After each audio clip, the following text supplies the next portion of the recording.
Good morning my dear students. आज की इस क्लास में बेटा हम लोग बिलियन चैप्टर को अब आगे की स्टडी करेंगे कि अब हमको कौन कौन सी सांद्रताएं हैं जिनको देखना है। अब तक हम लोगों ने बेटा बिलियन की परिभाषा देख चुके हैं कि बिलियन होता क्या है।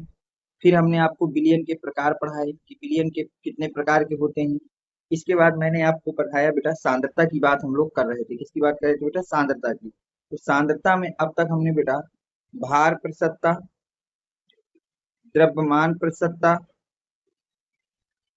भार प्रतिशतता, आयतन प्रतिशतता और द्रव्यमान आयतन प्रतिशतता, शक्ति, घनत्व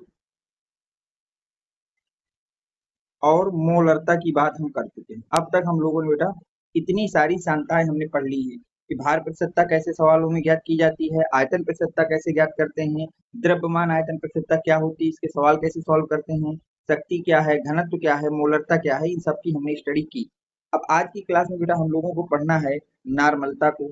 इसके विषय में पढ़ना है बेटा नॉर्मलता, और हम लोग पढ़ेंगे मोलरता। आज की इस क्लास में हम लोग बेटा ये दो टॉपिक पढ़ेंगे, नॉर्मलता और मोलरता की। इसके सवालों को, इसकी परिभाषा को कैसे याद रखना है, इसके कौन से सूत्र होते हैं और इनके सवालों को कैसे लगाते हैं। तो इनमें बेटा सबसे जो हार्डेस्ट टॉपिक लगा करता है बच्चों को जो हम लोग पढ़ाते हैं, तो नॉर्मलता। बच्चे कहते हैं सर हमें नॉर्मलता के सवालों में बड़ी डिफिकल्टी होती है कि उनको कैसे सॉल्व करना है, उसके ग्राम अड़ुकता कैसे निकालना है, ग्राम तुल्यांकों की संख्या कैसे ज्ञात करना है, इन सब में बच्चों को बहुत दिक्कत होती है। तो आज हम लोग बेटा बिल्कुल जीरो लेवल से स्टार्ट करेंगे और एडवांस लेवल तक के सवालों को देखेंगे जो नॉर्मलता से रिलेटेड है। एक एक पॉइंट को गहराई से पढ़ेंगे। अब तक जो बच्चे मेरे प्रीवियस वीडियो नहीं देखे हैं वो पहले इस वीडियो को स्टार्ट करने से पहले आप पूरे जो मैंने पिछले 3 वीडियो आपके बिलियन चैप्टर में बना चुका हूँ उनको देख के आएंगे। वो आपको जैसे ही आप मेरा चैनल खोलेंगे उसके प्ले लिस्ट में देखना, आप चैप्टर का नाम डालेंगे बिलियन क्लास 12, तो उसमें आपको प्ले लिस्ट मिल जाएगा। तो पहले उन 3 वीडियो को देख लेना है ताकि आपको सारी चीजें समझ में आए, और फिर इस वीडियो को देखना है। जो बच्चे 3 वीडियो हमारे पिछले देख चुके हैं वो बच्चे अब यहीं से कंटिन्यू करेंगे। अपनी नोट्स को अच्छी तरह से बनाते रहना है ताकि आपको रिवीजन के समय कोई दिक्कत ना हो। ठीक, अब देखिए सबसे पहले हम बात करते हैं नॉर्मलता की कि नॉर्मलता होती क्या है। तो ध्यान से समझिए बेटा, अगर मैं बात करूं नॉर्मलता तो इंग्लिश में इसको बोलते हैं बेटा नॉर्मलिटी। तो नॉर्मलिटी होती क्या है, सबसे पहले इसकी परिभाषा देखिए। तो 1 लीटर बिलियन में उपस्थित विलेय के ग्राम तुल्यांकों की संख्या। किसकी संख्या बेटा? विलेय के ग्राम तुल्यांकों की संख्या को हम लोग क्या कहते हैं बेटा? हम लोग कहते हैं नॉर्मलता। क्या कहते हैं? नॉर्मलता। तो नॉर्मलता क्या होती है? 1 लीटर बिलियन में उपस्थित विलेय के ग्राम तुल्यांकों की संख्या। 1 लीटर बिलियन में कितने विलेय के ग्राम तुल्यांक उपस्थित हैं, उसी संख्या को आप लोग बोलते हैं नॉर्मलता। और नॉर्मलता को बेटा किससे दिखाते हैं? तो याद रखना नॉर्मलता को यन से दिखाते हैं।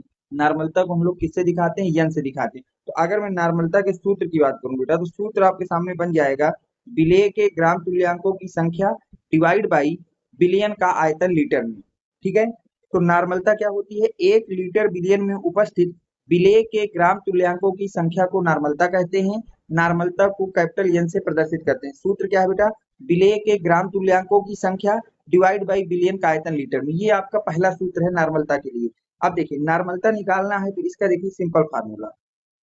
अब हमको ये पता चल गया बेटा कि जो नॉर्मलता को यहाँ से दिखाते हैं बेटा, ग्राम तुल्यांकों को दिखाते हैं बेटा ग्राम इक्विवेलेंट से। किसे दिखाते हैं बेटा? ग्राम इक्विवेलेंट से।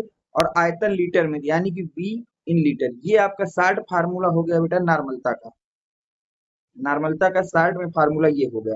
अब देखिए नॉर्मलता में आप लोगों को बेटा नॉर्मलता से तो कोई मतलब है नहीं, बिलियन का आयतन लीटर में आप कन्वर्ट कर लेते हैं। सिर्फ दिक्कत आ रही है कि ग्राम तुल्यांक क्या होते हैं। दिक्कत हमको कहाँ पे आ रही है बेटा? ग्राम तुल्यांक में। तो हम सबसे पहले सीखेंगे बेटा विलेय के ग्राम तुल्यांक निकालना। तो देखिए विलेय के अगर आपको ग्राम तुल्यांक निकालना हो, क्या निकालना हो बेटा? विलेय के ग्राम तुल्यांक, ग्राम तुल्यांक। तो देखिए विलेय के ग्राम तुल्यांक क्या होते हैं उसकी बात हम करते हैं कि इसको कैसे ज्ञात किया जाता है। तो विलेय के ग्राम तुल्यांक निकालने का रूल होता है बेटा विलेय के मोल, विलेय के मोल इनटू संयोजी कारक, इनटू संयोजी कारक। ये फार्मूला होता है बेटा ग्राम तुल्यांक निकालने का। क्या निकालने का बेटा? ग्राम तुल्यांक निकालने का ये फार्मूला होता है। तो उम्मीद है यहाँ तक आपको कोई डाउट नहीं होना चाहिए, सारी चीजें आपके समझ में आनी चाहिए। ठीक, तो ग्राम तुल्यांक अगर आपको ज्ञात करना हो, क्या ज्ञात करना हो बेटा? ग्राम तुल्यांक। तो आप फार्मूला लगाएंगे विलेय के, एक मिनट बेटा, तो आप फार्मूला लगाएंगे बेटा विलेय के ग्राम तुल्यांक के लिए, पहले आप मोल निकाल लीजिए और फिर मोल को मल्टीप्लाई कर दीजिए संयोजी कारक से। किससे कर दीजिए बेटा? संयोजी कारक से। तो जो विलेय के मोल है वो किसमें कन्वर्ट हो जाते हैं? ग्राम तुल्यांक में। किसमें कन्वर्ट हो जाते हैं बेटा? ग्राम तुल्यांक में। अब हम बात करते हैं संयोजी कारक की। देखिए कि संयोजी कारक क्या होता है। मोल निकालना तो हमको आता है, हमने पिछली वीडियो में सीख चुके हैं। अब हम सिर्फ बात करेंगे संयोजी कारक। किसकी बात करेंगे बेटा? संयोजी कारक। ध्यान से समझिएगा बेटा, एक एक चीजों को अच्छी तरह से। इंग्लिश में इसको बोलते हैं बेटा बैलेंस फैक्टर। बैलेंस फैक्टर या कुछ भी कहें, इसको लिखते हैं एन फैक्टर। ठीक है, तो एन फैक्टर बोले या बैलेंस फैक्टर बोले या संयोजी कारक बोले, एक ही बात होती है। यहाँ तक आपको कोई डाउट नहीं है। एक एक शब्दों पे आपको ध्यान देना है बेटा कि कहाँ पे कौन सा शब्द लिख दे तो उसकी मीनिंग हमको पता होनी चाहिए। तो संयोजी कारक को हम लोग बैलेंस फैक्टर या एन फैक्टर भी कहते हैं। यहाँ तक सब कुछ सही। देखिए संयोजी कारक क्या होता है। संयोजी कारक निकालने के कई रूल होते हैं बेटा। हमको यहाँ पर कंपाउंड का ज्ञात करना है। किसका ज्ञात करना है बेटा? यौगिक का संयोजी कारक निकालना है। किसका निकालना है? यौगिक का। तो देखिए यौगिक हमारे पास तीन तरह के होते हैं। एक होता है अम्ल, एक होता है बेटा क्षार, और एक होता है बेटा लवण। यौगिक हमारे पास तीन ही तरह के होंगे, या तो अम्ल होगा, या तो क्षार होगा, या तो लवण होगा। अब इन तीनों का संयोजी कारक निकालने के अपने अपने रूल होते हैं बेटा। ठीक है, इन तीनों के संयोजी कारक निकालने के अपने अपने रूल होते हैं। जैसे अम्ल का अगर संयोजी कारक निकालना है तो अम्ल का संयोजी कारक होता है H प्लस आयनों की संख्या। किसकी संख्या बेटा? हाइड्रोजन आयनों की संख्या। हाइड्रोजन आयनों की संख्या। अगर क्षार के लिए निकालना हो तो क्षार के लिए होता है बेटा OH माइनस आयनों की संख्या। और लवण के लिए होता है बेटा कुल धनावेश। कुल धनावेश। ये तीन लाइनें आप सबसे पहले लिख लीजिए कि अगर अम्ल का निकालना है तो H प्लस आयनों की संख्या, क्षार का निकालना है तो OH माइनस आयनों की संख्या, और लवण का निकालना है तो कुल धनावेश आपका संयोजी कारक होगा। ठीक है, अब हम एक एक की बात कर लेते हैं, यहाँ तक कोई डाउट नहीं है। तो देखिए अब हम बात करते हैं अम्ल के संयोजी कारक। किसकी बात करते हैं बेटा? अम्ल के संयोजी कारक। अम्ल का संयोजी कारक। संयोजी ध्यान से देखिए। अब एक तरफ मैं लिखूंगा अम्ल और एक तरफ लिखूंगा संयोजी कारक। एक तरफ लिखूंगा अम्ल और एक तरफ हम लोग लिख लेंगे बेटा संयोजी कारक। तो ध्यान से देखिए बेटा, अगर मैं अम्ल की बात करूं तो मान लिया अम्ल हमने लिखा HCl, जिसको बोलते हैं हाइड्रोक्लोरिक अम्ल। तो इसके पास कितना H है बेटा? एक। इसका संयोजी कारक हो जाएगा एक। जैसे मैं कल के दिन लिख दूं बेटा H2SO4। अब इसके पास कितना H है? 2 H है, तो इसका संयोजी कारक 2 हो जाएगा। जैसे मैं कल के दिन लिख दूं बेटा HBr, तो बताइए इसके पास कितना H है?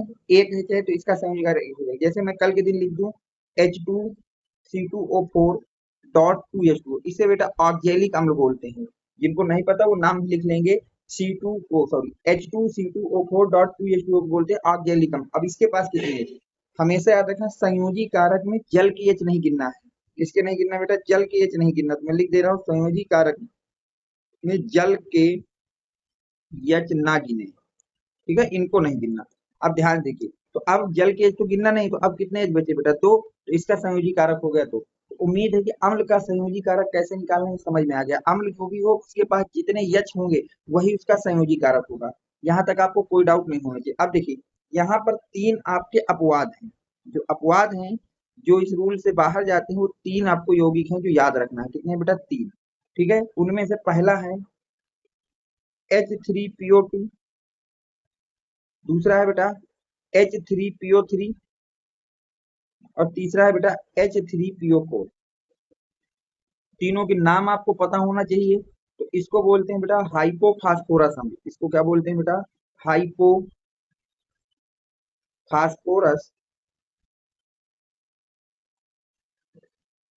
अम्ल। इसको बोलते हैं बेटा हाइपोफास्फोरस अम्ल। इसको बोलते हैं बेटा फास्फोरस अम्ल।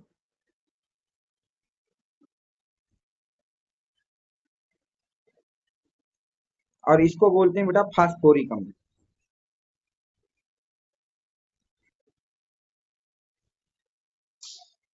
इसको क्या बोलते हैं बेटा? फास्फोरिक अम्ल।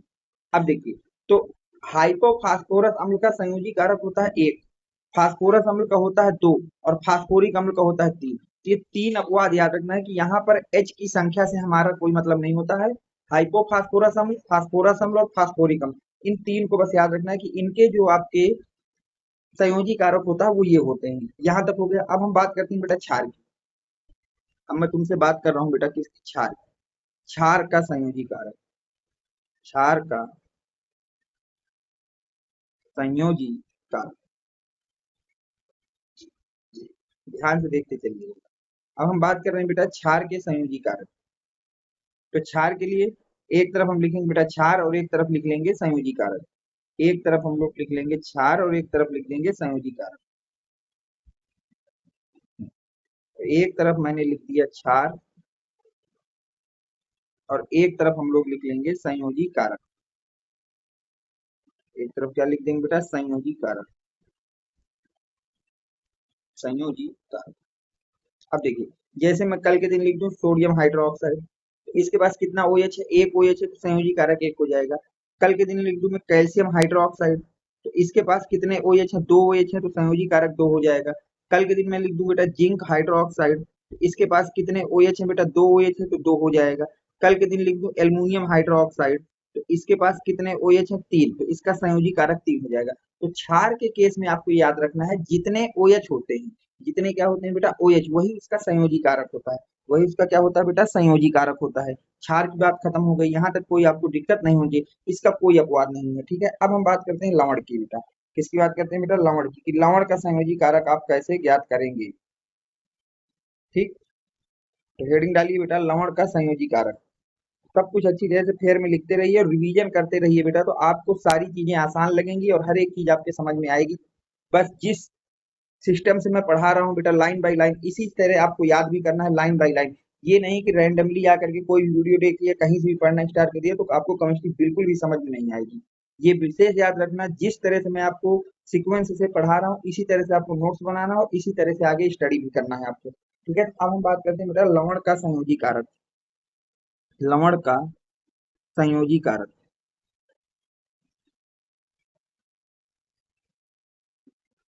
अब हमको बैलेंस फैक्टर निकालना है, पर किसका निकालना है बेटा? लवण का। ठीक है, तो अब देखिए लवण का आप संयोजी कारक कैसे निकालेंगे, हम उसकी बात कर लेते हैं। ध्यान से देखिए, तो एक तरफ लिखते हैं लवण। अब इसके संयोजी कारक की मैं बात करता हूँ। जैसे मान लीजिए आपको मैंने कल के दिन कह दिया कि NaCl ये एक लवण है बेटा, इसका संयोजी कारक बताइए। तो सबसे पहले जो भी आपको मैं लवण दूं उसको आयन में तोड़ लीजिए। Na प्लस और Cl माइनस में टूटेगा। अब हमारे पास कितना प्लस आया बेटा? एक प्लस आया है यहाँ पर, तो इसलिए इसका संयोजी कारक हो जाएगा एक। इसका संयोजी कारक कितना हो जाएगा? एक। जैसे कल के दिन में लिख दूं बेटा कैल्शियम क्लोराइड, अब ये भी हमारा लवण है। अब मैं पूछूं इसका संयोजी कारक करिए, तो इसको भी हमको सबसे पहले आयन में तोड़ लेना है। तो जब आयन में तोड़ोगे तो Ca के ऊपर आएगा +2 और Cl के ऊपर आ जाएगा माइनस, तो 2Cl माइनस बन जाएंगे। 2 क्या बन जाएंगे बेटा? Cl minus. तो अब मैं यहाँ से आपसे पूछूं कि बताइए कैल्शियम क्लोराइड का संयोजी कारक कितना होगा? तो कितना धनावेश है बेटा? 2। तो 2 धनावेश है, तो इसका जो आपके पास संयोजी कारक हो जाएगा वो 2 हो जाएगा। कितना हो जाएगा बेटा? 2। अब देखिए कुछ बच्चों को ये भी समस्या हो रही होगी कि इसको आयन में सर ने कैसे तोड़ा, ये हमको समझ में नहीं आता। तो देखिए इसके लिए भी मैं आपको ट्रिक बताता हूँ कि अगर कोई कंपाउंड आपके सामने लिखा हो AXBY, इस तरह से कोई कंपाउंड लिखा है, तो इसको आयन में तोड़ने का तरीका ये है बेटा कि आप पहले A को लिख देना, A के ऊपर प्लस लगा दो, फिर यहाँ B को लिख देना, B के ऊपर माइनस लगा देना। यहाँ तक कोई दिक्कत नहीं है। अब जो B वाला नंबर है उसको A के पास भेज दो, A के पावर में चढ़ा दो। जो B के पास नंबर है उसको A की पावर में, और A वाले नंबर को B की पावर में चढ़ा दो। अब बाकी जो जिसके आगे लिखा है उसको आगे लिख दो। तो A के आगे x लिखा तो यहाँ x लिख दो, B के आगे y लिखा तो यहाँ y लिख दो। इस तरह से आयन में तोड़ा जाता है। अब मान लीजिए कल के दिन मैंने आपको एक लवण दिया एल्युमिनियम सल्फेट Al2SO4 का होल क्लोराइड। अब मैंने कहा कि इसका संयोजी कारक बताइए। इसका नाम होता है बेटा एल्युमिनियम हाइड्रोक्स वो सॉरी एल्युमिनियम सल्फेट। इसका नाम क्या होता है बेटा? Aluminium sulphate. अब मैं आपसे कह रहा हूँ कि इसका संयोजी कारक मुझे बताइए।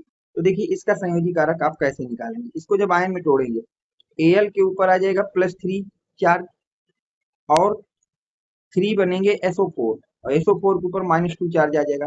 अब संयोजी कारक ध्यान से देखिए, तो एक Al के ऊपर चार्ज है बेटा +3 और कितने Al हैं? 2 Al हैं, तो टोटल चार्ज कितना आ जाएगा? 6। यानी कि इसका संयोजी कारक हो जाएगा 6। तो उम्मीद है कि अम्ल, क्षार तथा लवण तीनों के संयोजी कारक निकालना आप सीख चुके होंगे।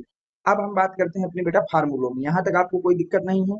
तो देखिए, अब मैं आपको तीनों फार्मूले पहले लिखता हूँ, फिर एक एक फार्मूला आपको प्रूव कर दूंगा। तो नॉर्मलता का पहला फार्मूला हमारे पास जो आया, नॉर्मलता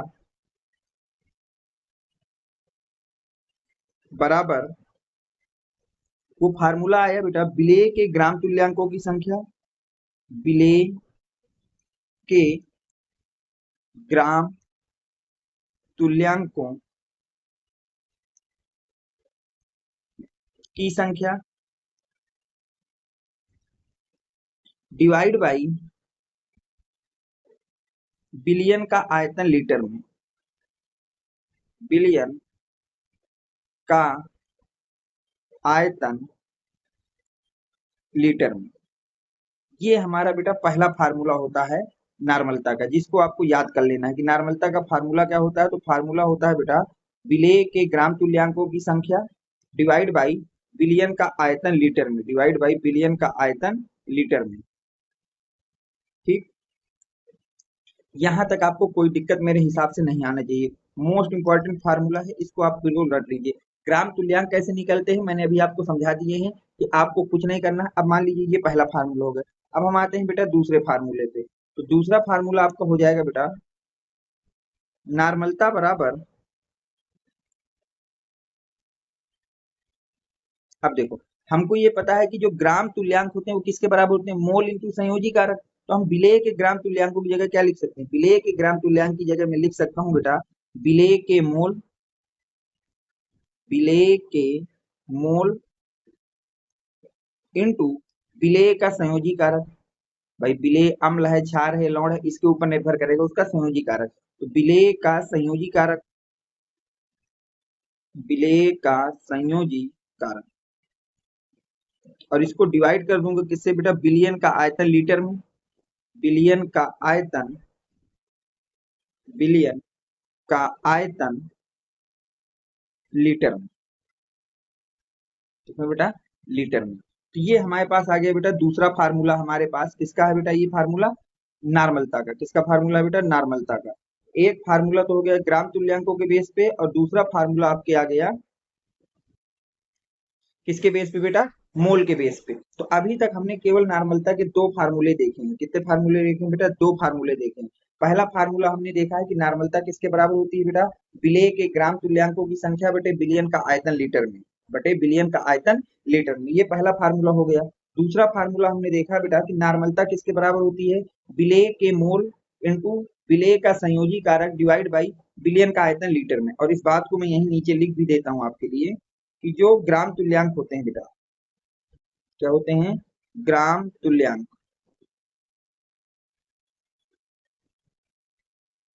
वो किसके बराबर होते हैं बेटा, वो बराबर होते हैं मोल इंटू संयोजी कारक। मोल को किससे गुणा कर दो बेटा, संयोजी कारक से। तो जो आपकी ये संख्या है उसी को हम लोग बोलते हैं बेटा ग्राम तुल्यांक। तो क्या बोलते हैं बेटा, ग्राम तुल्यांक। संयोजी कारक से आपको मल्टीप्लाई कर देना है, किससे मल्टीप्लाई कर देना है, संयोजी कारक से। ठीक है, तो इस तरह से आपको मैंने, एक मिनट, सारे फार्मूले बता दिए कि किस तरह से आपको किस फार्मूले को अप्लाई करना है। तो देखिए यहां तक हमको कोई दिक्कत नहीं हुई। जो पहला है नॉर्मलता का सूत्र होता है बेटा विलेय के ग्राम तुल्यांकों की संख्या बटे बिलियन का आयतन लीटर में, जिसको आप लिख सकते हैं विलेय के मोल इंटू बिलियन का संयोजी कारक डिवाइड बाई बिलियन का आयतन लीटर में, क्योंकि जो ग्राम तुल्यांक होते हैं वो किसके बराबर होते हैं, मोल इंटू संयोजी कारक के। अब यहाँ पर एक चीज ध्यान से देखिए आप लोग बेटा, ध्यान से देखिएगा, उस चीज को आपको यहाँ पर हाईलाइट कर देता हूँ। अब एक बात बताइए, क्या बेटा विलेय के मोल, ये वाली जो लाइन में जा रहा हूँ, और बिलियन का आयतन लीटर में, ये दोनों का मतलब होता है बेटा मोलरता। इसको ही हम लोग बोलते हैं मोलरता। ये बात मैं आपको पिछली क्लास में बता चुका हूँ कि विलेय के मोल बटे बिलियन का आयतन लीटर में जो होता है इसको मोलरता कहते हैं। तो नॉर्मलता का अगला फार्मूला बनेगा बेटा मोलरता इंटू विलेय का संयोजी कारक। अगला जो आपका फार्मूला बन जाएगा वो क्या बनेगा बेटा, वो हमारे पास बन के आ जाएगा बेटा कि जो नॉर्मलता है वो किसके बराबर हो गई बेटा, वो बराबर हो गई मोलरता इंटू विलेय का संयोजी कारक, विलेय का संयोजी कारक, ये हमारे पास आ गया बेटा तीसरा फार्मूला। ठीक है, ध्यान देखिए, एक एक फार्मूलों का बहुत बड़ा मतलब है, यहाँ से देख लीजिए। अगर आपको फार्मूले समझ में आ गए तो फिर आपको लगभग लगभग नॉर्मलता के सारे सवाल आपको करने में आसानी होगी, और अगर आपको फार्मूले समझ में नहीं आए तो फिर आप बेटा नॉर्मलता के सवाल जल्दी कर नहीं पाएंगे। इसमें कोई दोहराई नहीं, मैं साफ सुथरा आपको बता दे रहा हूँ। ठीक है, तो अब तक देखिए नॉर्मलता के हमने तीन फार्मूले देखे बेटा। कितने फार्मूले देखे? तीन। पहला है नॉर्मलता बराबर विलेय के ग्राम तुल्यांकों की संख्या बटे विलयन का आयतन लीटर में। जब भी सवाल में ग्राम तुल्यांक पूछे या ग्राम तुल्यांकों की संख्या दी जाए तो आपको फार्मूला नंबर 1 लगाना है। अगर सवाल में मोल दिए जाएं, क्या दिए जाएं बेटा? मोल, तो आपको फार्मूला नंबर 2 लगाना है। और अगर सवाल में आपको मोलरता दी जाए तो आपको फार्मूला नंबर 3 लगाना है। तीनों फार्मूले कब लगेंगे, मैंने एक एक चीज बता दी है। अगर सवाल में ग्राम तुल्यांक पूछे या ग्राम तुल्यांक दिया हो तो फार्मूला नंबर 1 लगाएं। अगर सवाल में मोल दिया हो या मोल पूछे तो फार्मूला नंबर 2 लगाएं।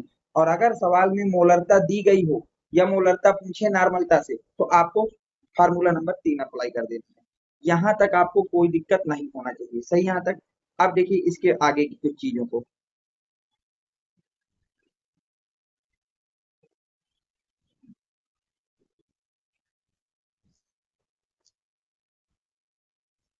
यहाँ तक सब कुछ सही ना? ओके। अब देखिए अगला चीज जो हमको यहाँ देखना है, तो अब हम लोग हेडिंग डालेंगे बेटा, नॉर्मलता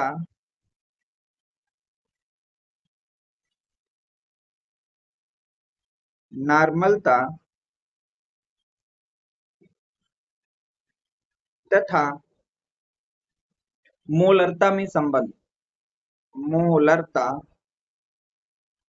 में संबंध। अब देखिए इनमें हमको संबंध प्रूव करना है, जो अभी हमने प्रूव किया था कि नॉर्मलता किसके बराबर होती है? मोलरता इंटू संयोजी कारक के बराबर होती है। उस संबंध को प्रूव करना है। तो देखिए हम लिखेंगे बेटा मोलरता के सूत्र से, मोलरता के सूत्र से। तो मोलरता का सूत्र होता है बेटा, मोलरता बराबर विलेय के मोलों की संख्या, विलेय के मोलों की संख्या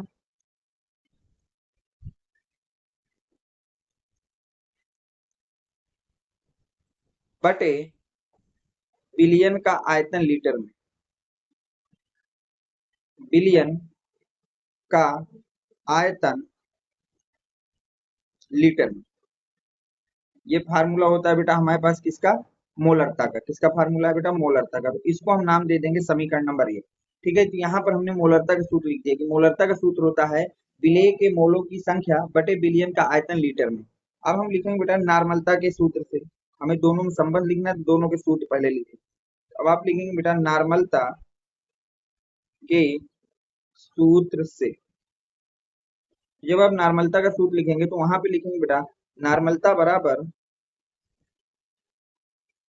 नॉर्मलता बराबर विलेय के ग्राम तुल्यांकों की संख्या, विलेय के ग्राम तुल्यांकों की संख्या बटे विलयन का आयतन लीटर में, बटे विलयन का आयतन लीटर में। ठीक बेटा, तो ये हमारे पास फार्मूला होता है नॉर्मलता का। तो इसको हम नाम दे देते हैं बेटा, यहाँ पे इसको समीकरण मोलरता का फार्मूला हो गया, नॉर्मलता का फार्मूला। अब मुझे एक बात बताइए, क्या मैं विलेय के ग्राम तुल्यांकों की जगह ये लिख सकता हूँ कि ये है विलेय के मोलों की संख्या इंटू विलेय का संयोजी कारक? बिल्कुल लिख सकता हूँ। तो यहाँ पर मैं लिख दूंगा बेटा नॉर्मलता बराबर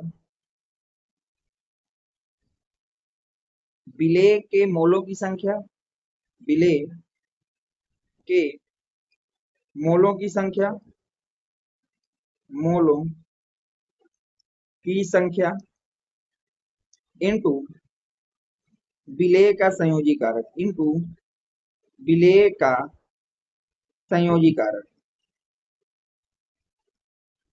इंटू विलेय का संयोजी कारक। यहाँ तक आपको कोई दिक्कत नहीं होती। ये तो हो गए ग्राम तुल्यांक। अब यहाँ नीचे लिख देंगे बिलियन का आयतन लीटर में। नीचे क्या लिख दूंगा बेटा?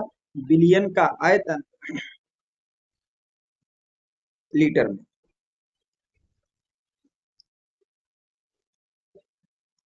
यहाँ तक सब कुछ सही। अब ध्यान से देखिए, क्या मैं यहाँ पर अगर समीकरण 1 का प्रयोग करूं तो क्या मैं विलेय के मोलों की संख्या बेटे बिलियन का आयतन लीटर में जो है इसकी जगह में बेटा मोलरता लिख सकता हूँ? बिल्कुल लिख सकता हूँ। तो लिखेंगे बेटा समीकरण 1 से। समीकरण 1 से, तो समीकरण 1 से जब आप लेंगे तो यहाँ पर आ जाएगा बेटा नॉर्मलता बराबर मोलरता इंटू विलेय का संयोजी कारक, इंटू विलेय का संयोजी कारक।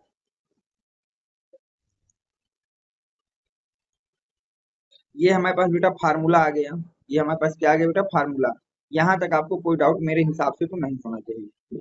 ठीक है, तो अगर कोई पूछे कि हमारा संबंध क्या होता है, यही होता है बेटा मोलरता तथा नॉर्मलता में संबंध।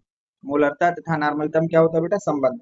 तो नॉर्मलता किसके बराबर होती है? मोलरता इंटू संयोजी कारक। शॉर्ट में अगर इसको लिखना चाहे तो आप लिखेंगे नॉर्मलता बराबर मोलरता इंटू बैलेंस फैक्टर। ठीक है, ये भी एक फार्मूला होता है बैलेंस। भाई जो आपका संयोजी कारक होता है उसको क्या बोलते हैं? उसको हम लोग बैलेंस फैक्टर बोलते हैं। तो क्या बोलते हैं बेटा? Balance factor. तो दूसरा अगर शॉर्ट में लिखना है तो इसको इस तरह से आप लिख सकते हैं। ठीक है, यहाँ तक आपको कोई दिक्कत नहीं होनी चाहिए। देखिए, ये सवाल भी बहुत ज्यादा बोर्ड में पूछा जाता है कि नॉर्मलता तथा मोलरता में संबंध क्या होता है। तो मोलरता का सूत्र लिख दिया, नॉर्मलता का सूत्र लिख दिया और दोनों में संबंध लिख दिया। ठीक है, तो यहाँ आप लिखना चाहे तो लिख देंगे यही मोलरता तथा नॉर्मलता में संबंध होता है, संबंध होता। यहाँ तक आपको कोई दिक्कत नहीं होगी। अब हम लोग बात करते हैं बेटा मात्रक वात्रक की। ठीक है, अब देखिए इसके आगे, अब अगर मैं आपसे बात करूं मोलरता का, वो सॉरी नॉर्मलता का मात्रक क्या होता है, तो देखिए इसका मात्रक होता है बेटा ग्राम तुल्यांक पर लीटर, ग्राम तुल्यांक पर लीटर, या फिर आप लिख सकते हैं बेटा नॉर्मल, और या फिर केवल कैपिटल एन बना सकते हैं। ठीक है, इंग्लिश में अगर इसको लिखना चाहें तो लिख देंगे बेटा ग्राम इक्विवेलेंट पर लीटर। ठीक है, तो ये इसके मात्रक होते हैं। तो मात्रक क्या होता है नॉर्मलता का? पहला मात्रक होता है बेटा ग्राम तुल्यांक पर लीटर, दूसरा मात्रक होता है नॉर्मल, तीसरा मात्रक होता है कैपिटल एन, या फिर इसको लिख सकते हैं ग्राम इक्विवेलेंट पर लीटर। यहाँ तक आपको कोई डाउट मेरे हिसाब से तो नहीं होना चाहिए।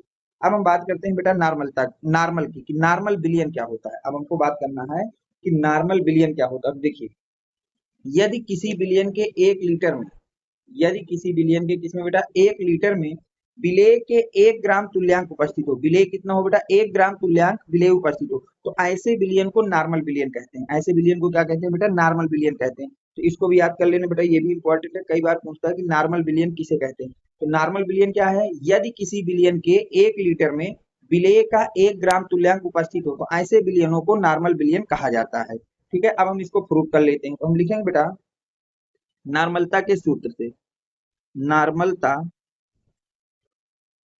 के सूत्र से। तो नॉर्मलता का सूत्र क्या होता है बेटा? नॉर्मलता बराबर होती है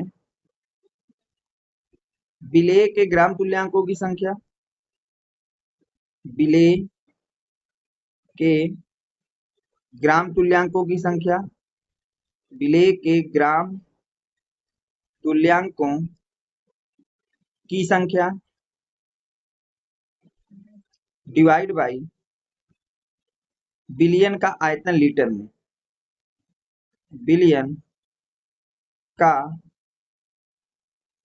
आयतन लीटर में। तो यहां तक अब देखिए ध्यान, अब देखिए ये हो गया। अब सवाल में पढ़ी ध्यान से क्या कह रहा है परिभाषा, कि किसी बिलियन के 1 लीटर में विलेय का 1 ग्राम तुल्यांक उपस्थित हो, यानी कि नॉर्मलता बराबर विलेय का 1 ग्राम तुल्यांक, तुल्यांकों की संख्या होगी, और बिलियन का आयतन है 1 लीटर। तो नॉर्मलता निकल गई, इतनी आ गई बेटा 1, और मात्रक क्या होता है? ग्राम इक्विवेलेंट पर लीटर। तो दूसरे शब्दों में अगर हम बात करें बेटा कि नॉर्मलता की परिभाषा आप और क्या लिख सकते हो, तो आप ये भी लिख सकते हैं कि एक ऐसा बिलियन जिसकी नॉर्मलता 1 होती है, जिसकी नॉर्मलता कितनी होती है बेटा? 1, उसको हम नॉर्मल बिलियन कहते हैं। तो अगर आप ये परिभाषा नहीं याद करना चाहते हैं नॉर्मल बिलियन की, तो दूसरी परिभाषा आप क्या लिख सकते हैं बेटा, आप ये लिख सकते हैं वहां पर, ऐसा बिलियन, ऐसा बिलियन जिसकी, ऐसा बिलियन जिसकी नॉर्मलता, ऐसा बिलियन जिसकी नॉर्मलता 1 ग्राम तुल्यांक पर लीटर होती है, ऐसा बिलियन जिसकी नॉर्मलता 1 ग्राम तुल्यांक पर लीटर होती है, नॉर्मल बिलियन कहलाता है। नॉर्मल बिलियन कहलाता है।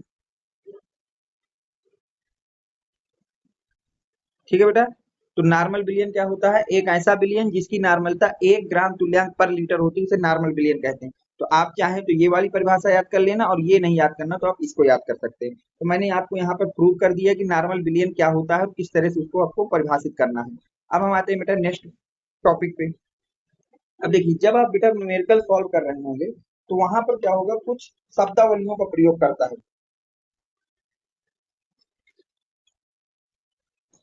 तो क्या करता है बेटा, कुछ शब्दावलियों का प्रयोग करता है। जैसे कि अगर मैं आपसे बात करूं तो वो लिखेगा नॉर्मल बिलियन, मान लीजिए उसने लिख दिया बेटा नॉर्मल बिलियन, तो आप उसका मतलब क्या समझेंगे उस सवाल को लगाते समय, या केवल कैपिटल एन बना दे। तो अगर कहीं पर नॉर्मल बिलियन लिख के वो दे रहा है तो उस सवाल को सॉल्व करते समय आपको उसकी नॉर्मलता 1 मान के सवाल को सॉल्व कर देना है।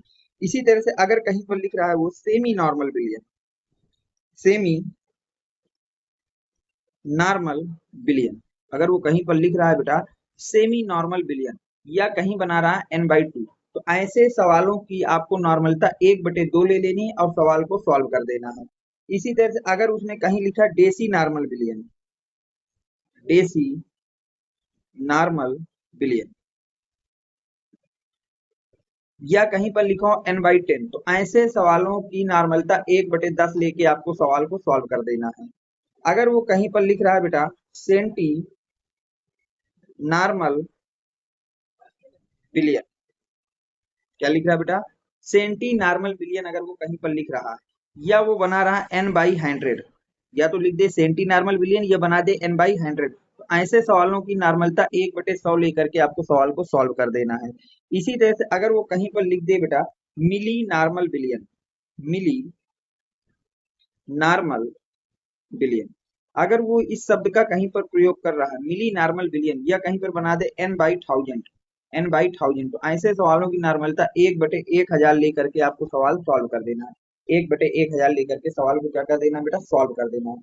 उम्मीद है कि यहाँ तक आपको कोई डाउट नहीं होगा बेटा, कि आपको शब्दावलियों का अच्छी तरह से प्रयोग पता होना चाहिए कि नॉर्मल बिलियन क्या होता है, सेमी नॉर्मल बिलियन क्या होता है, डेसी नॉर्मल बिलियन क्या होता है, और आपका सेंटी नॉर्मल बिलियन क्या होता है, मिली नॉर्मल बिलियन क्या होता है। अब देखिए यहाँ तक हमने नॉर्मलता को पूरा विस्तृत तरीके से पढ़ लिया है, छोटी छोटी चीजों को देखा, बड़ी बड़ी चीजों को, हर एक पॉइंट पॉइंट हमने पढ़ा। अब हम बात करते हैं कि इसके न्यूमेरिकल हमको कैसे सॉल्व करना है। देखिए ध्यान से, अब बात आती है न्यूमेरिकल के लिए, तो ध्यान समझिए। पढ़ते हैं, पहला न्यूमेरिकल क्या दिया है, पढ़िए बेटा। बोल रहा है 0.63 ग्राम ऑक्जेलिक अम्ल को 100 सेंटीमीटर क्यूब जल में घोलकर 1 बिलियन बनाया गया, बिलियन की नॉर्मलता ज्ञात कीजिए।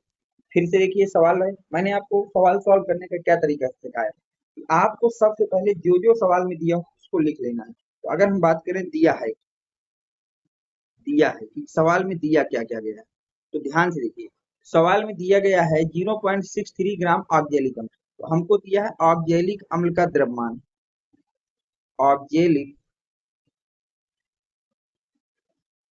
अम्ल का द्रव्यमान, ठीक है, जिसको बेटा विलेय मानेंगे, इसलिए इसके द्रव्यमान को WB से दिखाएंगे, जो कि दिया है 0.63 ग्राम। सही यहाँ तक। फिर उसने बोला है 100 सेंटीमीटर क्यूब जल में घोलकर 1 बिलियन बनाया गया, यानी कि जो बिलियन है वो कितना है बेटा 100 सेंटीमीटर क्यूब। ठीक है, ध्यान समझिए, इस बात को मैंने आपको बताया हो ना बताया हो, इस बात को ध्यान रखिएगा।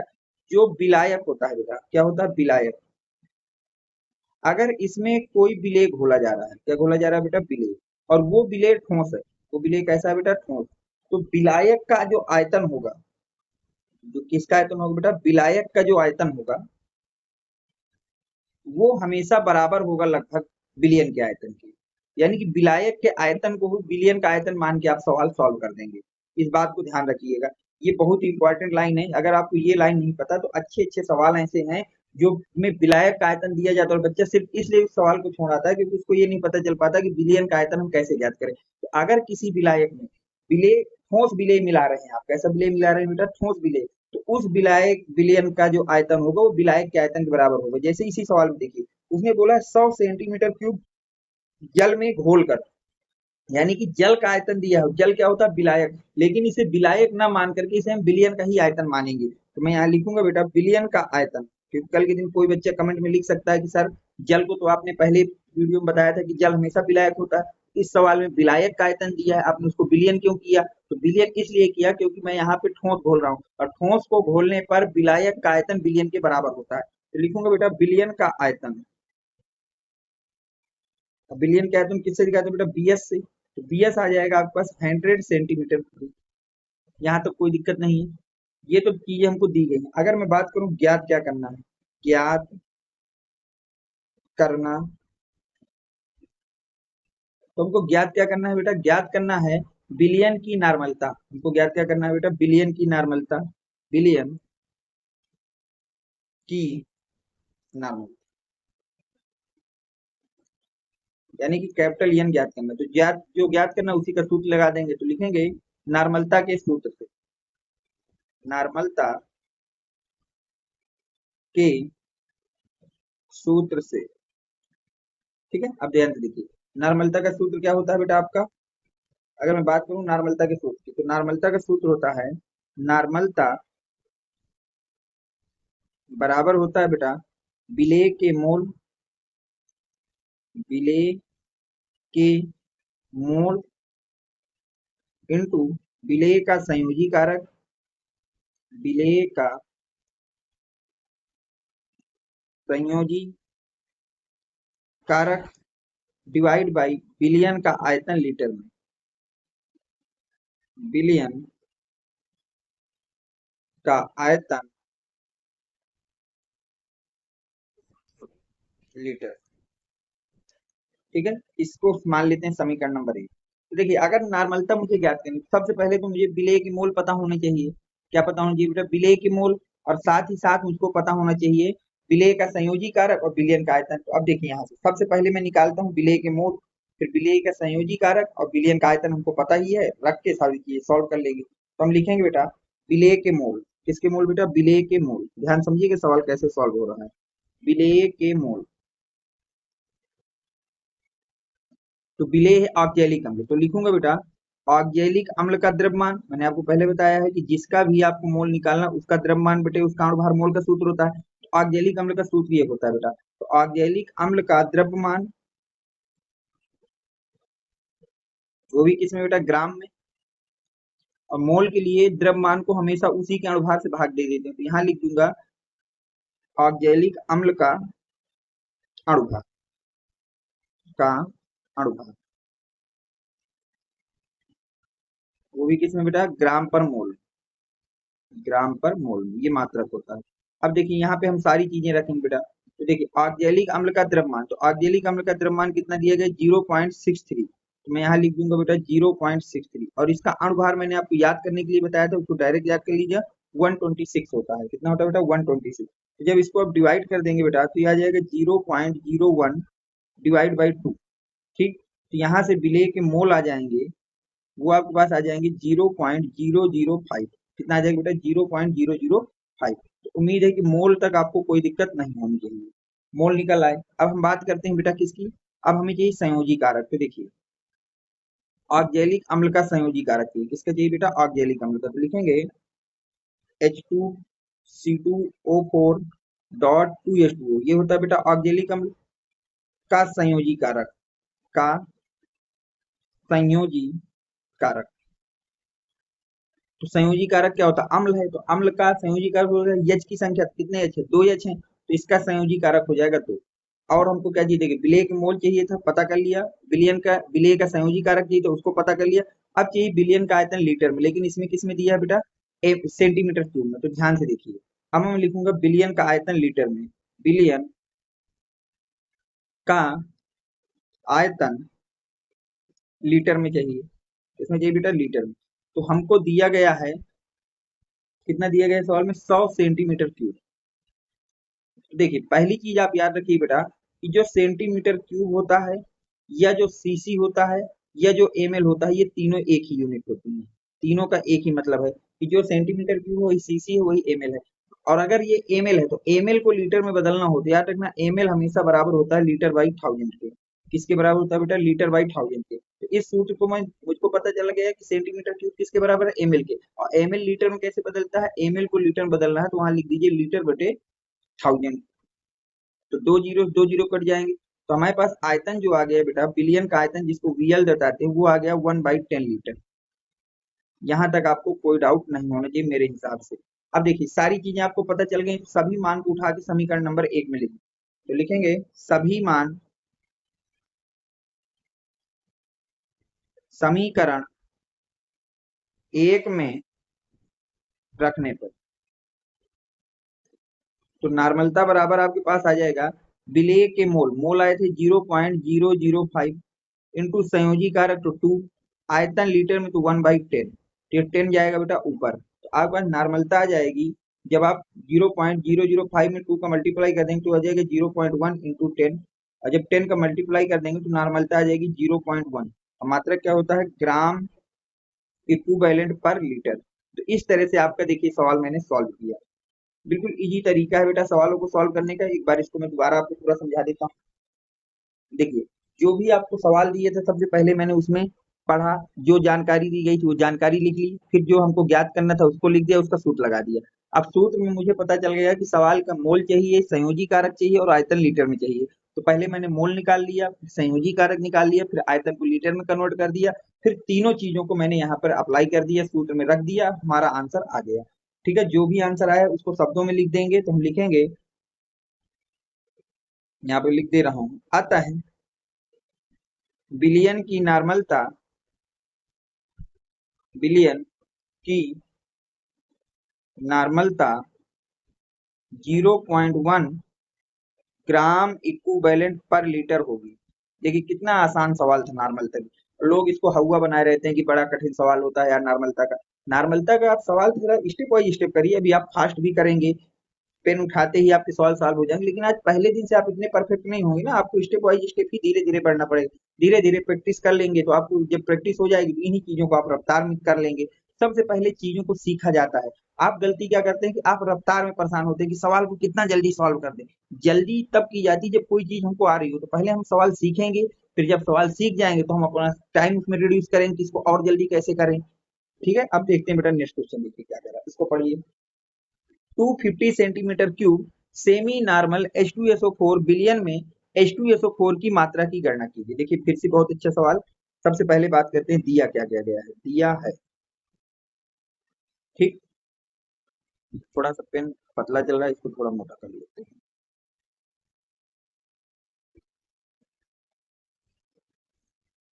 ठीक, अब देखिए दिया क्या गया है उसकी मैं बात करता हूँ आपसे। पढ़िए, सवाल में बोल रहा है 250 सेंटीमीटर क्यूब। सेंटीमीटर क्यूब किसका मात्रक बेटा, आयतन कहते हैं, यानी कि हमको दिया है बिलियन का आयतन। हमको सबसे पहले उसने दे दिया बिलियन का आयतन, बिलियन का आयतन। और बिलियन का आयतन जो है बेटा, उसको हम दिखाते हैं बीएस से। तो बीएस हमको दिया है 250 सेंटीमीटर। फिर उसने बोला है सेमी नॉर्मल। अभी देखो मैंने शब्दावली इसीलिए बताई थी। अब अगर आपको सेमी नॉर्मल का मतलब नहीं पता तो आप इस सवाल को नहीं कर सकते। सेमी नॉर्मल का मतलब है बिलियन की नॉर्मलता है 1/2। तो लिखेंगे बेटा सेमी नॉर्मल का मतलब हमको दिया है बिलियन की नॉर्मलता। तो हमको दी गई है बेटा H2SO4 बिलियन की नॉर्मलता, बिलियन की नॉर्मलता, H2SO4 बिलियन की नॉर्मलता, यानी कि n। n कितना दिया है, 1/2। फिर बोला है कि आप H2SO4 के मात्रा की गणना करिए। इतना तो हमको दिया गया है, तो अब हमें ज्ञात क्या करना है, ज्ञात करना है। क्या ज्ञात करना बेटा? H2SO4 की मात्रा। इसकी मात्रा बेटा H2SO4 की मात्रा। मात्रा का मतलब द्रव्यमान ज्ञात करना है, तो WB हमें ज्ञात करना है। तो हम यहाँ पर नॉर्मलता का सूत्र लगा देंगे बेटा, तो लिखेंगे नॉर्मलता के सूत्र से, नॉर्मलता के सूत्र से। ठीक है यहाँ तक? अब देखिए नॉर्मलता का सूत्र क्या होता है बेटा? नॉर्मलता बराबर होता है विलेय के ग्राम, विलेय के मोल, विलेय के मोल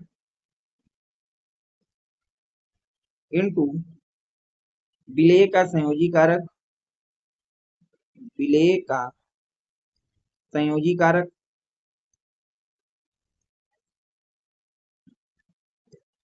इनटू वो डिवाइड बाई बिलियन का आयतन लीटर में, बिलियन का आयतन लीटर। सही बेटा यहाँ तक? आप देखिए नॉर्मलता अगर सवाल में बात की जाए तो 1/2 दी गई है। विलेय के मोल हमें नहीं पता, तो उसको विलेय के मोल को NB से दिखाते, तो उसको मैं NB लिख दे रहा हूँ। इनटू विलेय का संयोजी कारक। अब विलेय क्या है बेटा? H2SO4, यानी कि अम्ल, और अम्ल का संयोजी कारक क्या होता है? H की संख्या, तो कितने H है? 2 H है, तो संयोजी कारक हो गया 2 बेटा। अब हमें चाहिए बिलियन का आयतन लीटर में, लेकिन इसमें किसमें दिया है? सेंटीमीटर क्यूब में। और सेंटीमीटर क्यूब को अगर आपको लीटर में बदलना है तो वहां लिख देंगे लीटर बटे 1000। यहाँ तक आपको कोई डाउट नहीं होना चाहिए। अब ध्यान से देखिए बेटा, इसको जब डिवाइड करेंगे तो ये आ जाएगा 4। कितना आ जाएगा? 4। अब 4 कहाँ जाएगा? ऊपर। अब आपके पास निकल के आ गया बेटा 1/2 equal to NB into 2 into 4। ये निकल के आ जाएगा। तो क्या बेटा इसको लिख सकते हो 1/2 इक्वल टू 8 इंटू NB? कि नहीं लिखा जा सकता? अब मुझे एक बात बताइए, 1/2 को 1/2 रहने दीजिए, इक्वल यहाँ पर 8। अब NB क्या है? मोल। मोल का सूत्र क्या होता है? द्रव्यमान बटे अणुभार, द्रव्यमान बटे अणुभार, तो WB बटे MB। तो आप देखिए यहाँ से अगर मैं 8 को दूसरी तरफ ले आऊं तो ये बन जाएगा 1/2 इंटू 8। WB हमें ज्ञात करना है, और MB H2SO4 का अणुभार कितना होता है? 98। यहाँ तक सही है। अब 98 चला जाएगा बेटा इस साइड, आपके पास आ जाएगा WB इक्वल टू 98/2 इंटू 8। अब अगर आप इसको 2 से डिवाइड कर देंगे तो ये बन जाएगा 49, और ये हट जाएगा। तो अब आपके पास WB इक्वल टू आ जाएगा 49/8। आप जब इसको डिवाइड कर देंगे तो आपकी वैल्यू आएगी 6.125 ग्राम। कितना आ जाएगा? 6.125 ग्राम। तो यहाँ से आपको पता चल गया बेटा कितने H2SO4 की मात्रा चाहिए? 6.125 ग्राम चाहिए। तो हम लिखेंगे अतः H2SO4 की मात्रा 6.125 ग्राम होनी चाहिए, ग्राम होनी चाहिए। यहाँ तक आप समझ लीजिए ध्यान से। ठीक है, फिर से देखिए इस पूरे सवाल को मैं एक बार और समझा देंगे। देखिए सवाल में आपसे क्या बोला गया है बेटा कि 250 centimetre cube semi normal H2SO4 का कोई विलयन है, उसमें H2SO4 की आपसे मात्रा पूछा जा रहा था। तो मैंने जो डाटा दिया था उस डाटा को लिख लिया। अब इसके बाद मैंने नॉर्मलता का सूत्र लगा दिया, नॉर्मलता के सूत्र में जो वैल्यू हमें पता उसको हमने अप्लाई कर दिया, और यहाँ से हमने द्रव्यमान को निकाल दिया। अब देखिए अगला क्वेश्चन क्या कह रहा है उसको पढ़िए ध्यान से। ये भी सेम टू सेम पहले जैसा ही है। अब वो वाला बोल रहा है बेटा कि 100 centimetre cube deci molar H2SO4 विलयन में H2SO4 की मात्रा की गणना की। अब आपको मात्रा की गणना करना है किसकी? H2SO4 की। अब की बात जो विलयन है वो डेसी मोलर है। कैसा है बेटा? Decimolar. देखिए ये तो और सरल सवाल है, इसको ध्यान से देखिए। सबसे पहले जो दिया गया है उसको लिखते हैं। दिया है, क्या क्या दिया है उसकी बात करते हैं। तो दिया है आपको सवाल में 100 सेंटीमीटर क्यूब, यानी कि बिलियन का आयतन। तो हमको दिया गया बेटा बिलियन का आयतन, बिलियन का आयतन। तो बिलियन के आयतन को BS से दिखाते हैं, तो वो दिया है 100 सेंटीमीटर क्यूब। फिर आपको बोला है डेसी मोलर।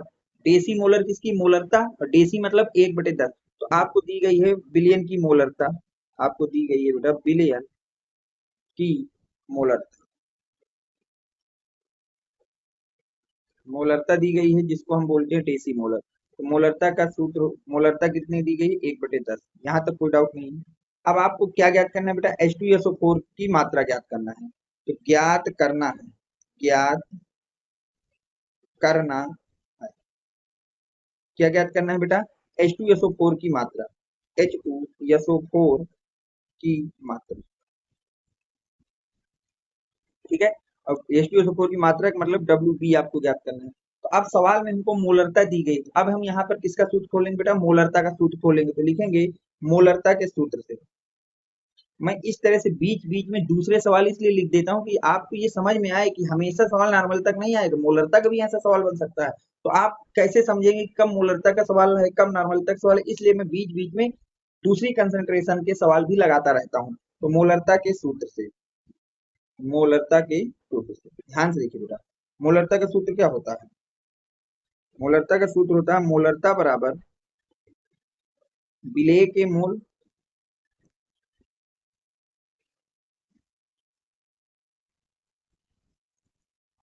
बटे बिलियन का आयतन लीटर में, बटे बिलियन का आयतन लीटर में। सही यहाँ तक। अब देखिए मोलरता हमको दी गई सवाल में कितना, 1/10, तो मैंने भी लिख दिया बेटा 1/10। विलेय के मोल नहीं पता तो उसको एनबी से दिखाते हो तो एनबी लिख दे रहा हूँ। बिलियन का आयतन चाहिए लीटर में, पर उसने दिया सेंटीमीटर क्यूब में, तो सेंटीमीटर क्यूब को अगर लीटर में बदलना है तो उसको लीटर/1000 लिख देंगे। यहाँ तक आपको कोई डाउट नहीं। ये देखिए 2 जीरो से 2 जीरो कट जाएंगे, 10 चला जाएगा ऊपर, 1/10 इक्वल टू आ जाएगा 10 NB। सही यहाँ तक बेटा। तो क्या इसको लिख सकते हो 1/10, अब 10 को दूसरी तरफ लाएंगे तो मल्टीप्लाई डिवाइड में आ जाएगा और एनबी, ये हो जाएगा बेटा 1/100। और एनबी किसके बराबर होता है, WB/MB के, किसके बराबर होता है, WB/MB के। अब देखिए WB ज्ञात करना है और H2SO4 का अणु भार कितना होता है बेटा, अणु भार होता है इसका 98, तो 1/100 divide by WB into divide by 98। तो 98 को जब दूसरी तरफ ले जाओगे तो WB इक्वल टू आ जाएगा 98/100। जब डिवाइड कर देंगे तो WB की क्वांटिटी आ जाएगी 0.98, कितनी आ जाएगी बेटा, 0.98 ग्राम। तो H2SO4 हमारा निकल के आ गया कि H2SO4 हमारे पास कितना होना चाहिए बेटा, 0.98 ग्राम होना चाहिए। कितना होना चाहिए बेटा, 0.98 ग्राम होना चाहिए। ठीक है, इस तरह से इन सवालों को आपको लगाना है। अब इसको अगर शब्दों में लिखना है तो कैसे लिखोगे, हम लिखेंगे अतः H2SO4 की मात्रा मात्रा 0.98 ग्राम होनी चाहिए, होनी चाहिए। ठीक है बेटा, इस तरह से आपको इन सवालों को सॉल्व करना है।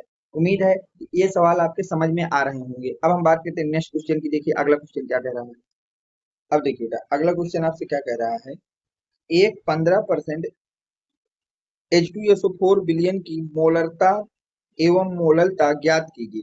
अब ये नॉर्मलता का सवाल नहीं है और अभी हमने मोललता नहीं पढ़ी, तो इस सवाल को अभी छोड़ दीजिए, इसको मैं नेक्स्ट क्लास में जब हम मोललता पढ़ लेंगे तब इसको सॉल्व करा दूंगा। अब देखिए अगला क्वेश्चन क्या करें, दिया है कि 80 ग्राम NaOH को जल में घोलकर 500 ml विलयन बनाया गया। ठीक है, 80 ग्राम NaOH। तो सबसे पहले अगर हम बात करें दिया क्या है, दिया है, ध्यान से देखिए, थोड़ा सा मार्कर को साइड में, दिया है आपको, क्या दिया है, 80 ग्राम NaOH, यानी कि आपको दिया है NaOH का द्रव्यमान, NaOH का द्रव्यमान,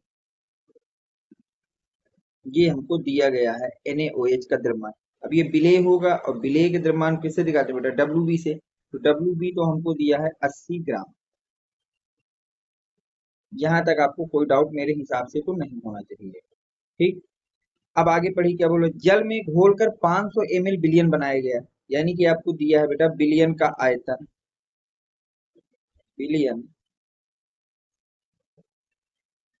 का आयतन। अब विलयन के आयतन को दिखाते हैं बेटा BS से। BS आपको दिया गया है 500 ml। सही यहाँ तक। तो विलयन की नॉर्मलता ज्ञात कीजिए, तो आपको ज्ञात क्या करना है, ज्ञात करना है, तो ज्ञात करना है विलयन की नॉर्मलता। ज्ञात क्या करना है बेटा, विलयन की नॉर्मलता। बिलियन की नॉर्मलता, हमको ज्ञात करना है बेटा बिलियन की नॉर्मलता, यानी कि कैपिटल एन। यहाँ तक कोई दिक्कत नहीं है। द्रव्यमान दिया है, आयतन दिया है, नॉर्मलता पूछा, तो जो पूछा उसी का सूत्र लगा देंगे। तो लिखेंगे नॉर्मलता के सूत्र से, नॉर्मलता के सूत्र से, ठीक बेटा। तो नॉर्मलता का सूत्र क्या होता है? नॉर्मलता बराबर होता है विलेय के मोल, विलेय के मोल इनटू विलेय का संयोजी कारक, इनटू विलेय का संयोजी कारक,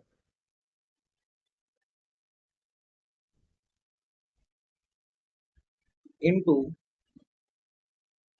बिलियन का आयतन लीटर में, बिलियन का आयतन लीटर में। बेटा ये फार्मूला होता है मोलर नॉर्मलता का, मैंने नॉर्मलता का फार्मूला दिया।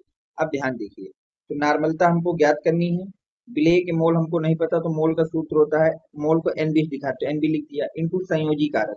तो ध्यान देखिए, यहाँ पर विलेय है एनएच, एनएच क्या होता है? क्षार, और क्षार का संयोजी कारक होता है ओएच की संख्या, तो ओएच कितना है? एक, तो यहाँ पर संयोजी कारक आ जाएगा बेटा एक, डिवाइड बाई बिलियन का आयतन, आयतन कितना दिया है? 500 ml। तो अब हमको चाहिए लीटर में, तो ml को लीटर में बदलने के लिए क्या करते हैं बेटा? 1000 से भाग दे देते हैं, 1000 से मैंने इसको भाग दे दिया।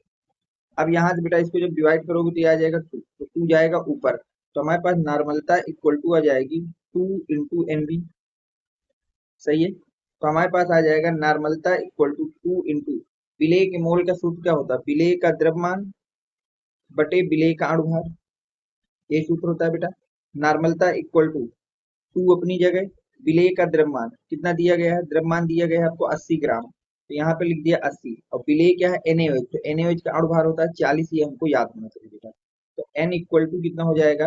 अगर 40 से इसको काट दोगे तो 2 आ जाएगा, तो 2 इंटू 2 आपके पास आ जाएगा 4, और मात्रा क्या होता है? ग्राम इक्विवेलेंट पर लीटर। तो ये आपके पास नॉर्मलता आ गई, क्या आ गई बेटा? नॉर्मलता। तो इस तरह से नॉर्मलता के सवाल बहुत ही इजी होते हैं, बस आपको सिस्टम से करना है, एक एक तरीके से लिखते जाना है और करते जाना है, ठीक है। तो इसको हिंदी में लिख देते हैं, आता है बिलियन की नॉर्मलता, बिलियन की नॉर्मलता 4 ग्राम इक्विवेलेंट पर लीटर होगी, सही। यहाँ तक अब देखते हैं अगला क्वेश्चन क्या कह रहा है, उसको पढ़िए। अब वो बोल रहा है बेटा कि 49 ग्राम H2SO4 250 ml बिलियन में घुला है, तो बिलियन की नॉर्मलता ज्ञात कीजिए। फिर से वही चीज है बेटा, दिया है कि बात करते हैं क्या क्या सवाल में दिया गया है। तो दिया है 49 ग्राम H2SO4, यानी कि आपको दिया गया है बेटा H2SO4 का द्रव्यमान, H2SO4 का द्रव्यमान, आपको क्या दिया गया बेटा? H2SO4 का द्रव्यमान। अब द्रव्यमान को किससे दिखाते हैं बेटा? WB से दिखाते हैं, तो WB आपको दिया गया है 49 ग्राम, सही है। 250 ml बिलियन में घुला है, यानी कि आपको दिया गया है बेटा बिलियन का आयतन, आपको दिया गया है बिलियन का आयतन, और बिलियन के आयतन को दिखाते हैं बेटा बीएस से। बीएस आपको दिया गया है 250 ml। तो बिलियन की नॉर्मलता ज्ञात कीजिए, तो हमें ज्ञात क्या करना है? ज्ञात करना है बिलियन की नॉर्मलता। हमें क्या ज्ञात करना है बेटा? बिलियन की नॉर्मलता, बिलियन की नॉर्मलता। नॉर्मलता को किससे दिखाते हैं बेटा? एन से। तो जो ज्ञात करना उसी का सूत्र लगा देंगे, तो लिखेंगे नॉर्मलता के सूत्र से, नॉर्मलता के सूत्र से, ठीक बेटा। अब देखिए नॉर्मलता के सूत्र की बात कर लेते हैं। तो नॉर्मलता का सूत्र क्या होता है? सूत्र होता है नॉर्मलता बराबर विलेय के मोल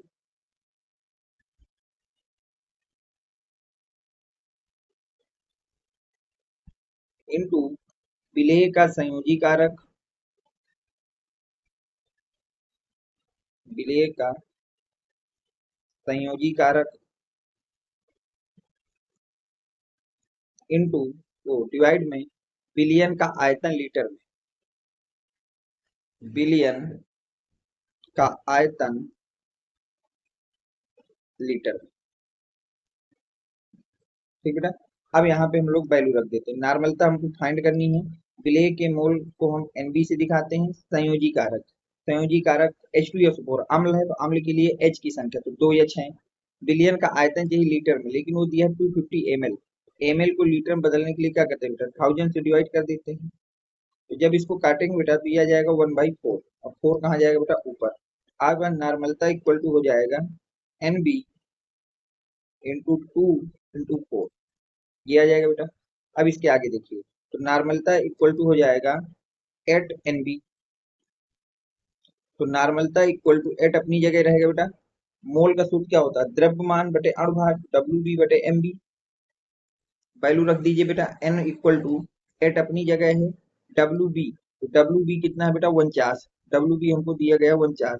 और MB की बात की जाए तो MB क्या है, H2SO4 का अणुभार होता है बेटा 98। ये तो हमको लर्न होना चाहिए। जब 98 को यहाँ से डिवाइड करेंगे तो आ जाएगा बेटा 2। 2 को जब 8 से डिवाइड कर दोगे तो आ जाएगा 4। तो यहाँ से आपके पास नॉर्मलता आ गई। नॉर्मलता इक्वल टू हमारे पास आ गया बेटा, कितना आ गया, 4। कितना आ गया बेटा, 4 ग्राम इक्विवेलेंट पर लीटर। यहाँ से ये नॉर्मल था। तो ठीक है, इस तरह के सवाल उम्मीद है कि अब आपको करने में आ गए होंगे। तो जब भी द्रव्यमान दिया जाए तो सूत्र यही वाला आपको लगाना है, विलेय के मोल इंटू विलेय का संयोजी कारक डिवाइड बाई बिलियन का आयतन, और सारी चीजें रख दी, सवाल को सॉल्व कर दिया। ठीक। अब देखिए अगला क्वेश्चन क्या कह रहा है, उसकी बात कर लेता हूँ। यहाँ तक तो आपको कोई डाउट मेरे हिसाब से तो नहीं होना चाहिए। ठीक है, अब देखिए इसको पढ़िए थोड़ा क्या कह रहा है। एक द्विभाषमिक अम्ल के 0.16 ग्राम के पूर्ण उदासीनीकरण के लिए डेसी नॉर्मल NaOH विलयन के 25 मिली की आवश्यकता होती है। अम्ल का अणुभार है, अम्ल का क्या है बेटा, अणुभार है। ठीक है, तो देखिए जब भी उदासीनीकरण की बात आ जाए, ध्यान समझिए, मैं यहाँ पे एक फार्मूला बता देता हूँ। नॉर्मलता में उदासीनीकरण, नॉर्मलता में उदासीनीकरण, तो आपको हमेशा फार्मूला लगाना है N1V1 इक्वल टू N2V2। ठीक है, पहले यौगिक की नॉर्मलता इंटू आयतन वो बराबर होगा दूसरे विलयन की नॉर्मलता इंटू आयतन की। ठीक है, इस फार्मूले का हमेशा आपको प्रयोग करना है, इस बात को बस याद रखना है। अब आते हैं हम लोग थ्योरी में, देखिए क्या बोल रहा है। एक द्विभाषमिक अम्ल है, द्विभाषमिक अम्ल का मतलब हो गया कि जो आपका कोई अम्ल है उसकी जो संयोजी कारक है वो आपका 2 हो जाएगा। तो हम लिखेंगे द्विभाषमिक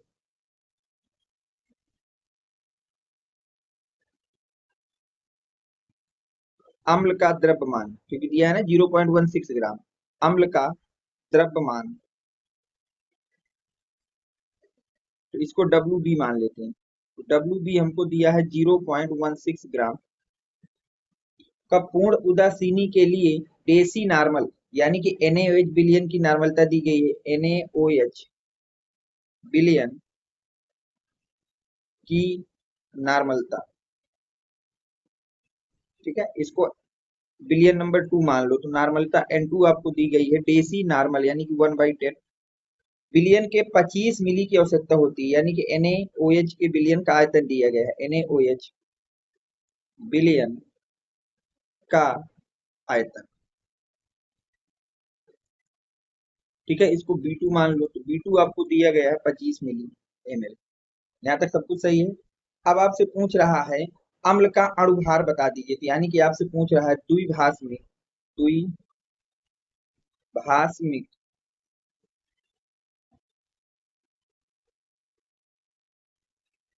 अम्ल का अणुभार, का अणुभार। ठीक है, ये पूछ रहा है इक्वल टू क्वेश्चन मार्क। यहाँ तक आपको कोई डाउट मेरे हिसाब से नहीं होना चाहिए। अब यहाँ पर देखिए उदासीनीकरण है, तो हम रिएक्शन में सूत्र लगा देंगे N1V1 इक्वल टू N2।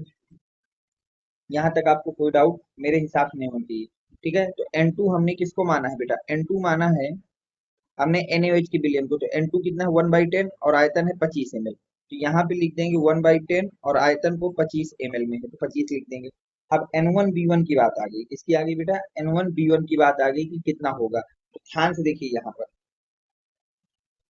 अब उसने कहा एक द्विभाषिक अम्ल का द्रव्यमान दिया पूर्ण उदासीनीकरण के लिए डेसी नॉर्मल विलयन लग रहा है। कौन सा लग रहा है बेटा?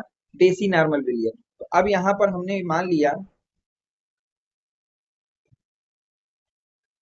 कि इस विलयन की जो आयतन है बेटा वो है 1000 ml। कितना मान लेंगे? 1 लीटर मान लेंगे, क्योंकि हमको यहाँ पे आयतन नहीं दिया तो उसको 1 लीटर मान लेंगे। अब देखिए जो नॉर्मलता वो भी नहीं दी गई, तो नॉर्मलता क्या हो जाएगी बेटा? ग्राम तुल्यांकों की संख्या तुल्यांक इंटू ग्राम तुल्यांक आपके पास आ जाएगा। यहाँ पे क्या आ जाएगा बेटा? ग्राम तुल्यांक। ठीक है यहाँ तक? तो ग्राम तुल्यांक अगर आ गया तो इसको यहाँ से हम अब लोग क्या करेंगे? ग्राम तुल्यांक का सूत्र लगाते हैं। तो ग्राम तुल्यांक इक्वल टू, जब इसको डिवाइड कर देंगे तो ऊपर आ जाएगा 5/2, तो 1000 जो है वो डिवाइड में चला जाएगा। यहाँ तक हो जाएगा। अब ग्राम तुल्यांक क्या होते हैं? मोल मोल इंटू संयोजी कारक। ग्राम तुल्यांक हो जाएंगे मोल इंटू संयोजी कारक इक्वल टू, अब इसको लिख सकते हैं 5/2000। अब मोल को मोल रहने दो, मोल को क्या रहने दो बेटा? मोल। तो हम मोल से हमें कोई मतलब नहीं, मोल को मोल रहने दो। संयोजी कारक की बात करते हैं। तो सवाल में ध्यान से बोलें, उसने बोल दिया है द्विभाषिक। द्विभाषिक का मतलब जिसका संयोजी कारक 2 हो, इक्वल टू। तो ये हमारे पास कितना बन गया? 5/2000।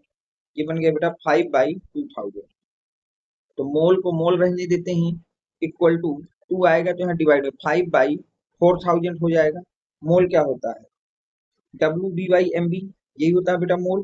तो हो जाएगा 5 से जब इसको डिवाइड कर देंगे तो 5 वन जा 5, 5 8 जा 40, यानी कि 800 आ जाएगा।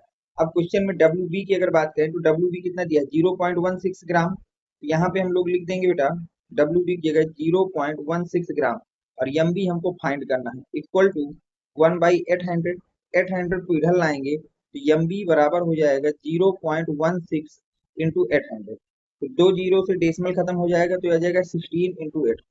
ठीक है? तो अब यहाँ से जब इन दोनों को मल्टीप्लाई कर दें तो आ जाएगा 128 ग्राम पर मोल। तो अणुभार कितना आ गया बेटा? 128 ग्राम पर मोल। तो हमारा कौन सा ऑप्शन करेक्ट हो जाएगा? तो ऑप्शन नंबर हमारा, सॉरी, बी करेक्ट हो जाएगा। कौन सा करेक्ट हो जाएगा बेटा? बी ऑप्शन हमारा करेक्ट हो जाएगा। इस तरह से सवाल करना था बेटा। ये एडवांस का सवाल है बेटा, यही एडवांस का जो पेपर होता है उसका सवाल है। तो काफी अच्छा सवाल था, इसको आप ध्यान से कर लीजिएगा। अब हम बात करते हैं बेटा नेक्स्ट क्वेश्चन की। देखिए अब वो कह रहा है फास्फोरिक अम्ल के 1 मोलर विलयन की नार्मलता कितनी होगी? तो नार्मलता इक्वल टू क्या होता है? मोलरता इंटू बैलेंस फैक्टर। ये होता है बेटा। मोलरता कितनी दी गई है? 1। बैलेंस फैक्टर, फास्फोरिक अम्ल का बैलेंस फैक्टर कितना होता है? 3। ये अपवाद में मैंने लिखाया था। तो आपकी नार्मलता कितनी आ गई? 3। ऑप्शन नंबर आपका डी करेक्ट हो जाएगा। ठीक है, नेक्स्ट क्वेश्चन देखते हैं क्या कह रहा है, उसकी बात कर लेते हैं। अब देखिए अगला क्वेश्चन कह रहा है निम्न में से किस विलयन की नार्मलता अधिकतम होगी? निम्न में से किस विलयन की नार्मलता अधिकतम होगी, ये आपसे पूछा जा रहा है। तो देखिए इसको कैसे आप करेंगे। सबकी नॉर्मलता हम अलग अलग निकाल लेते हैं, फिर जिसकी ज्यादा होगी उसकी बात कर लेते हैं। ठीक है, सबसे पहले मैं इसकी निकाल लेता हूँ क्योंकि यहाँ पे मोलरता दी गई है। तो मैं एक एक की निकाल लेता हूँ। ए के लिए मैं डायरेक्ट निकाल रहा हूँ बेटा। नॉर्मलता इक्वल टू क्या होता है? मोल। तो मोल होता है द्रव्यमान बटे अणुभार। तो द्रव्यमान है 6 और अणुभार होता है NaOH का 40 इंटू संयोजी कारक। तो संयोजी कारक आएगा 1 डिवाइड बाई आयतन लीटर में। तो ml में है तो 100 बटे कितना हो जाएगा? 1000। दो जीरो कट जाएंगे, 10 जाएगा ऊपर। तो नॉर्मलता इक्वल टू हो जाएगा 6 × 10/40। जीरो से जीरो कट जाएगा तो ये आ जाएगा 3/2, यानी कि पहले विलयन की नॉर्मलता आ गई 1.5। कितनी आ गई बेटा? 1.5। यहाँ तक आपको कोई डाउट नहीं है। दूसरे विलयन कोई दिक्कत नहीं है। मोलरता को नॉर्मलता में बदलना है, संयोजी कारक से मल्टीप्लाई कर दो। तो H2SO4 का संयोजी कारक कितना होता है? 2। तो इसकी नॉर्मलता आ जाएगी 1। तीसरे में फास्फोरिक अम्ल, इसकी तो डायरेक्ट नॉर्मलता ही दी गई है 1n। अब उसने बोला है KOH के 8 ग्राम को हमने प्रति लीटर में घोल रखा है, तो इस विलयन की नॉर्मलता क्या हो जाएगी? 8 ग्राम। KOH का अणुभार होता है 56। अब संयोजी कारक हो जाएगा 1 और आयतन लीटर में हो जाएगा 1। तो अब जब हम इसको डिवाइड करेंगे तो n इक्वल टू,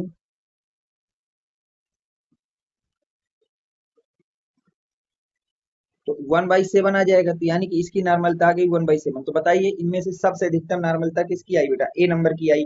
तो NaOH के 6 ग्राम 100 ml में घुले ही यही आपकी अधिकतम नॉर्मलता होगी। ठीक है, तो आज की वीडियो बेटा हम यहीं तक रखते हैं क्योंकि वीडियो 1 घंटे के ऊपर हो चुकी है। ठीक है, तो आज की इस क्लास में हमने बेटा नॉर्मलता को बिल्कुल एडवांस लेवल तक सीख लिया है कि जीरो लेवल से एडवांस लेवल तक के सवालों को आपको नॉर्मलता के कैसे सॉल्व करना है। उम्मीद करता हूँ कि ये वीडियो आपके समझ में आया होगा, एक एक टॉपिक आपके समझ में आया होगा। अगर कोई डाउट है तो आप कमेंट सेक्शन में लिख करके आप पूछ सकते हैं।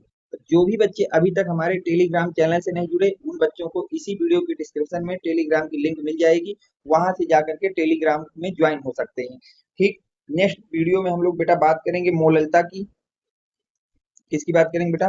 मोललता की, पार्ट पर मिलियन की, पार्ट पर बिलियन की और मोल प्रभाज की। बस इतनी आपकी सांताएं और मुझको पढ़ाना, और एक अगर आप कहेंगे तो मैं उसको भी पढ़ा दूंगा, फार्मलता को। तो 5 सांताएं और हम लोग पढ़ेंगे और इसके बाद हमारे पास सांता का टॉपिक खत्म हो जाएगा। तो अगर आपको सब कुछ समझ में आया हो तो वीडियो को लाइक कर देना, चैनल को सब्सक्राइब कर देना। Thanks for watching, next video coming soon.